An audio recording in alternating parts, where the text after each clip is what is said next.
بسم اللہ الرحمن الرحیم۔ آج کی معلومات چینل کے ناظرین السلام علیکم۔ آج ہم آپ کو اس ویڈیو میں بتائیں گے کہ کون سا آدمی جہنم میں چلا گیا۔ ہم امید کرتے ہیں کہ آپ ہمارے چینل کو سبسکرائب کریں گے اور ہمارے تمام سوشل میڈیا اکاؤنٹ کو فالو کریں گے، اور اس ویڈیو کو پورا دیکھنے کے بعد ویڈیو کو لائک، کمنٹ اور شیئر ضرور کریں گے۔ رسول اللہ صلی اللہ علیہ وآلہ وسلم نے ارشاد فرمایا کہ دو آدمیوں میں سے ایک آدمی صرف مکھی کی وجہ سے جہنم میں چلا گیا اور دوسرا آدمی جنت میں چلا گیا۔ صحابہ کرام رضی اللہ تعالی عنہ نے عرض کی کہ یا رسول اللہ صلی اللہ علیہ وآلہ وسلم، وہ کیسے؟ نبی اکرم صلی اللہ علیہ وآلہ وسلم نے ارشاد فرمایا کہ دو آدمی ایک قبیلے کے پاس سے گزرے۔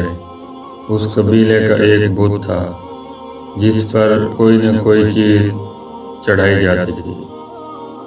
اگر کوئی بندہ اس پر کوئی چیز نہ چڑھاتا تو اس آدمی کو وہاں سے گزرنے نہ دیتے۔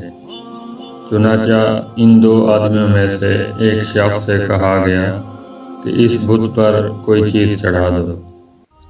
اس آدمی نے کہا کہ میرے پاس ایسی کوئی چیز نہیں ہے۔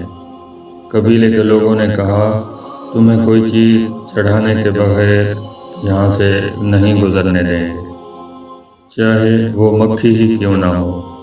تو اس مسافر نے مکھی پکڑی اور اس بت کی نظر کر دی۔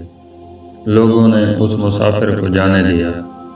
حضور صلی اللہ علیہ وآلہ وسلم نے فرمایا کہ جس شخص نے بت پر مکھی چڑھائی وہ شخص جہنم میں چلا گیا۔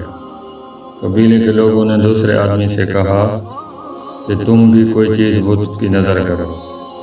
اس نے کہا کہ میں اللہ تعالیٰ کے سوا کسی دوسرے کے نام کوئی چیز نہیں کر سکتا۔ تو اس قبیلے کے لوگوں نے اس شخص کو قتل کر دیا۔ حضور صلی اللہ علیہ وآلہ وسلم نے فرمایا جس شخص کو قتل کیا گیا وہ شخص جنت میں چلا گیا۔ اللہ تعالیٰ سے دعا ہے کہ اللہ تعالیٰ ہمیں بھی اچھے اور نیک کام کرنے کی توفیق عطا فرمائے اور حضور صلی اللہ علیہ وآلہ وسلم کی زندگی پر چلنے کی توفیق عطا فرمائے۔ یہ تھی آج کی معلومات۔